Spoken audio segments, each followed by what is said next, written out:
Hey friends, welcome back. This is Christina from KC Urban Farm. Today is Saturday, December 10th, which means that it is Vlogmas Day 10.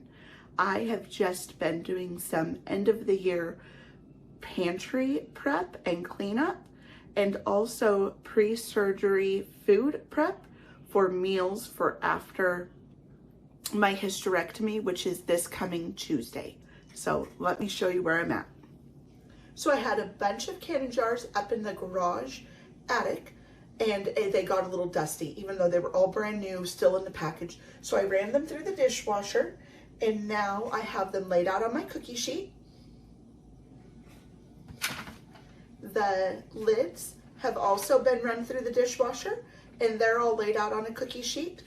And both of these will go into the oven at 325 for about 20 minutes or so, or until there's no moisture left on them at all. And this is the pre-prep of the jars before we put the food in. In the oven, I do move one rack down to allow for the height of the jars. And it's as easy as that. So my oven is heated up. And I'm actually going to separate those just a little bit to kind of balance them out. I usually don't do more than 6 jars per cookie sheet, just because that's about what I can handle weight-wise. And I just slide it in there, and the other cookie sheet in next to it. Make room. And I'll show you what it looks like. So there they are. And you can see there is a little bit of moisture on them from running them through the dishwasher. And so this heating process will get rid of that moisture and also finish sterilizing the jars. So while we're waiting for the jars to sterilize, let's talk a little bit about why you might want to dry can your dried goods. So number one is foods come from the store contaminated. They come with bug larvae in them that, if left unattended in your pantry in the right conditions or just over a length of time, that will hatch. And so that is how we get pantry moths and little mealworms within our flour and pasta and beans. And that's really gross. Rice is another one. Rice is really bad. Secondly, you might want to dry can your food because when it comes in the packages from the store, oftentimes those are not properly long-term sealed to keep them safe from the elements.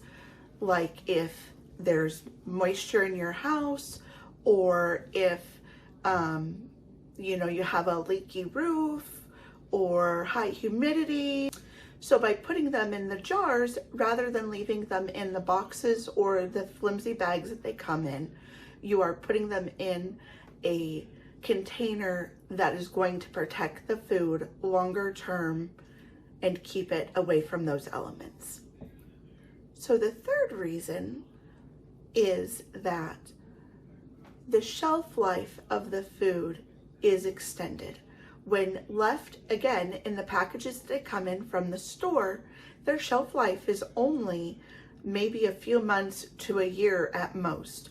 But if you go through the process of even just putting them in another container, even if you don't do the dry canning, like the heat process, but just putting them in a shelf-stable, sealed container, that food is going to have a longer life span than it would have otherwise. So in our pantry, we have food that is stored for long-term use of up to 25 years. Am I going to keep the food around that long? Probably not. I have been taught to rotate my food pantry on a regular basis using oldest first and the newest that I purchase putting towards the back so that it rotates forward. My goal is to always try and have at least a year's worth of dried food for my family to eat off of. Ideally, I would like 3 years, just in case there was some horrific catastrophe. I would have 3 full years to be able to figure out how to grow enough or produce enough through other means, produce enough food through other means to then provide for my family. So those are the top 3 reasons why I like to dry can: for killing things that are already contaminating the food, protecting it from the environment that it is being stored within, and giving it a longer shelf life in case of a catastrophe. And to me, those 3 reasons are so important that I will always, always, always dry can food for my household. A common question that I get is, does it matter what brand of food you are dry canning? And the answer to that is no. It is any dried goods that you purchase from the store or that you have produced yourself that you want to store for long term in a shelf-stable container, such as a glass canning jar.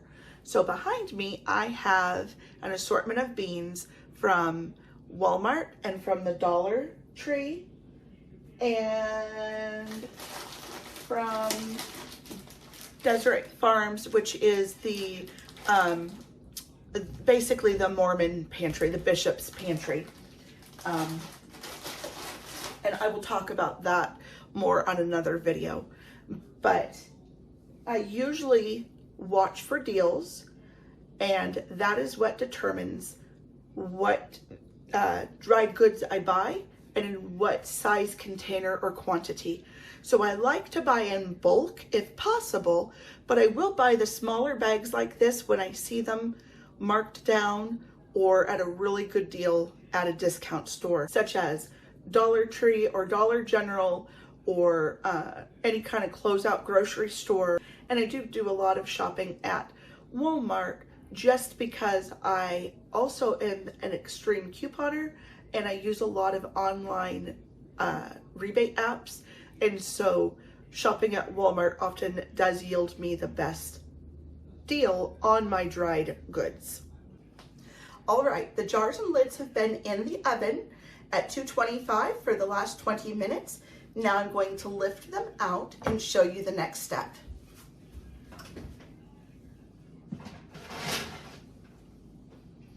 First, I'll take the lids out and show you how there is no moisture left on them.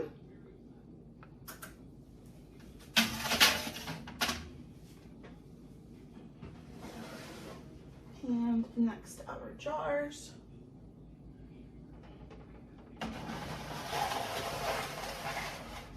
And in case I didn't say it already, these are quart-sized mason ball jars, just the regular mouth lids. Not that it makes any difference, anything works, but that's just what I happen to have in the store, in storage, and so that's what we're going to use today. Now, before Dollar Tree changed to their new pricing and sizing on their packages, one of these bags used to fill up 1 jar. So let's see if that is still the case. It is not. So, am I remembering it wrong? These are 16 ounce, just 1 pound. So that is how far, oh, that's warm, 1 pound of red beans got us. Or we'll open up the next bag.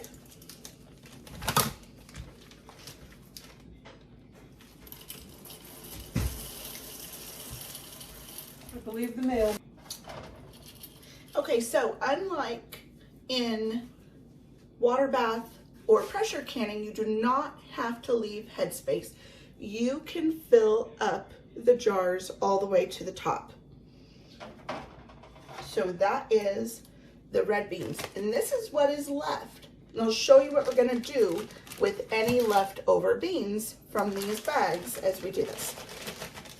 So we're gonna assume then that the Great Northerns are also going to be 1 2/3 bag to fill up a jar.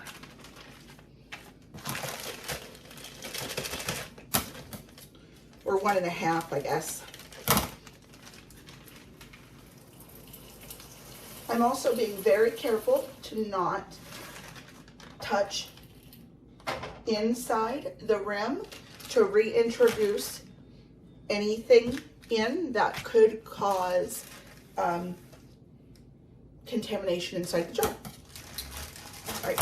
Ah, that's right. Okay, so we have the Dollar Tree Great Northerns, and then we also have Great Value Great Northerns. So let's just get that puppy filled up. And that might, well, we didn't have any Great Northerns left then. Awesome. Now I'm gonna start it on the pintos. And I am going to have to get more jars. Will not fit in what's left there. I'm gonna need a couple more jars after this. Now, if it makes it easier for you, you can use a funnel, which I often use, but I did not take the time to look for it just now. And for this larger bag, I might regret that. Let's see.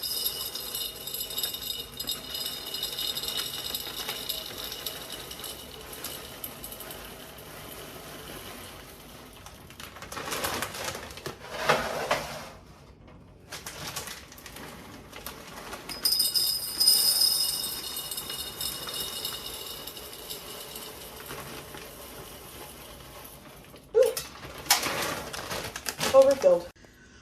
So there we have our 6 jars all ready to go back into the oven, which I've left on this whole time. But first we have one more step, which is to put the lids on. Okay, and we're going to put 1 lid onto each jar,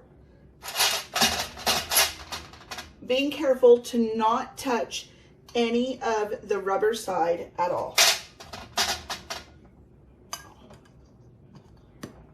Then you will take a ring and put it onto each jar. Unlike in water bath or pressure canning, when we're done, these lids will be cinched down. So now that I have a lid and ring on each jar, I'm going to put it back into the oven for another 20 minutes.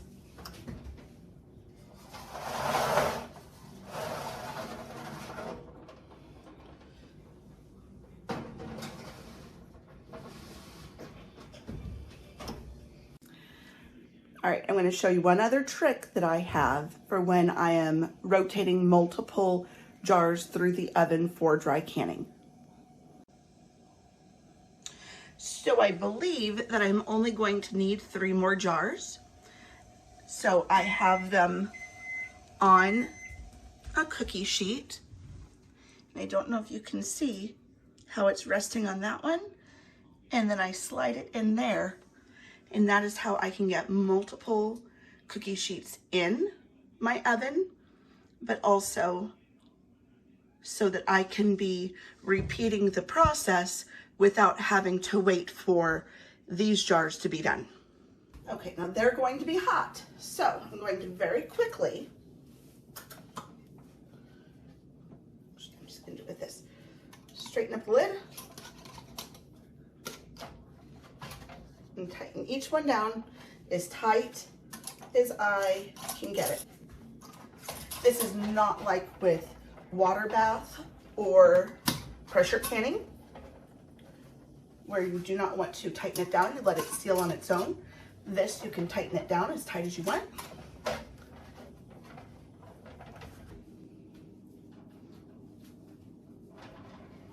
I'm going to take each jar, bring it over, and flip it upside down.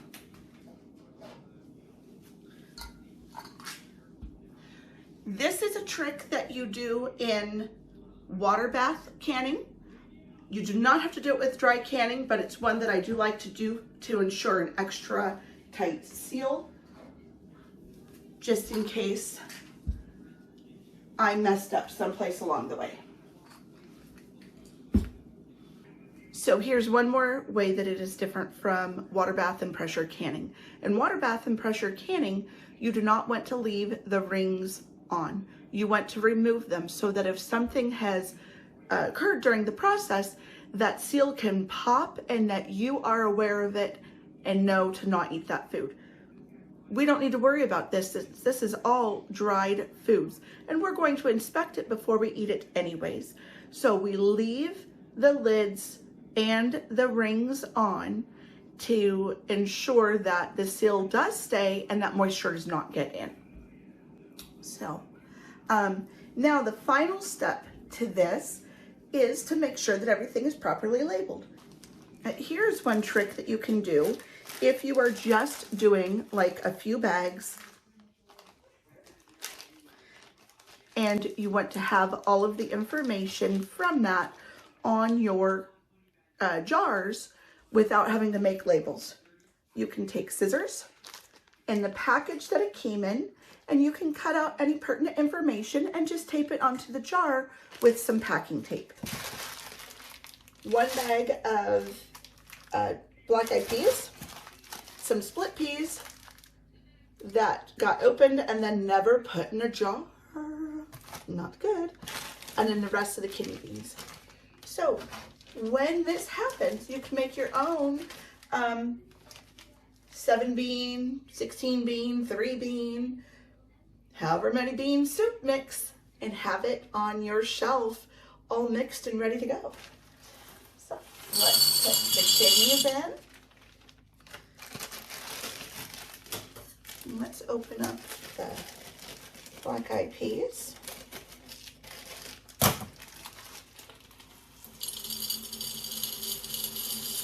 Put some of those in.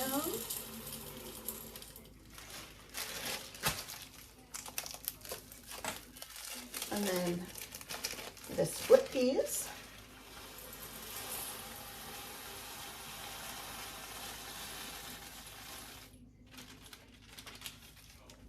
And isn't that pretty?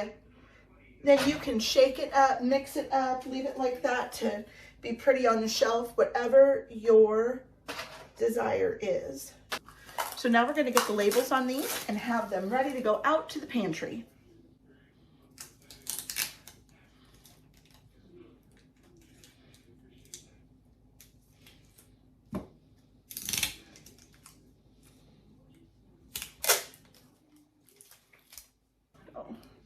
I do a whole roll around the jar, and then